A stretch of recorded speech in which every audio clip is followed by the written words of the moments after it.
സംസാരിച്ചുകൊണ്ടിരിക്കുമ്പോൾ ഈ ഇടയ്ക്ക് കയറി സംസാരിക്കുന്നത് തന്നെ ഒരു തെറ്റായിട്ട് എനിക്ക് തോന്നുന്നു. അതിലൊരു മാന്യതയും ഞാൻ പ്രതീക്ഷിക്കുന്നില്ല. എനിക്ക് തോന്നുന്നത് എല്ലാം തെറ്റായിക്കൊള്ളണമെന്നില്ല.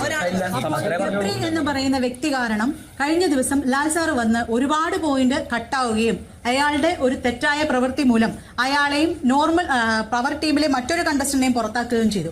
അതിൽ ആ കണ്ടസ്റ്റന്റ് തിരിച്ച് സോറി പറഞ്ഞ് ഇനി ആവർത്തിക്കില്ല എന്ന് പറഞ്ഞ് അകത്തേക്ക് കയറുകയും മറ്റൊരു കണ്ടസ്റ്റന്റ് ഒരു നോർമൽ ടീമിലേക്ക് പോവുകയും ചെയ്തു. ഇവർ രണ്ടുപേരും ചെയ്തത് അതുകൊണ്ട് മഹത്വവൽക്കരിക്കപ്പെടുന്നില്ല. അതുകൊണ്ട് തന്നെ ഗബ്രി എന്ന് പറയുന്ന വ്യക്തിക്ക് യാതൊരു സ്റ്റാൻഡുമില്ല എന്ന് ഞാൻ കരുതിക്കൊണ്ട് അവിടുത്തെ ഏറ്റവും വീക്ക് ലിങ്ക് ഗബ്രി ആണെന്നാണ് എന്റെ അഭിപ്രായം. അടുത്ത ക്വസ്റ്റ്യനിലേക്ക് പോവാം. നിലവിലെ പവർ ടീമിനെ കുറിച്ച് എന്താണ് നിങ്ങളുടെ അഭിപ്രായം? ജനറൽ അഭിപ്രായമാണോ? ചേച്ചി പറഞ്ഞു. വീക്ക് ലിങ്ക് ആയിട്ടുള്ള ഒരാൾ ഓൾറെഡി അതിലുണ്ട്. പിന്നെ ബാക്കിയുള്ളവർ കഴിവുള്ള ആളുകളാണ്. കാരണം ഓരോരുത്തരും അവരവരുടെ സ്പേസിൽ നിങ്ങൾ പോലും ക്ഷമിച്ചുകൊണ്ട് നിന്നിട്ടാണ് നാലാമതൊരാൾക്ക് അവസരം കൊടുത്തുകൊണ്ടിരിക്കുന്നത്. അപ്പൊ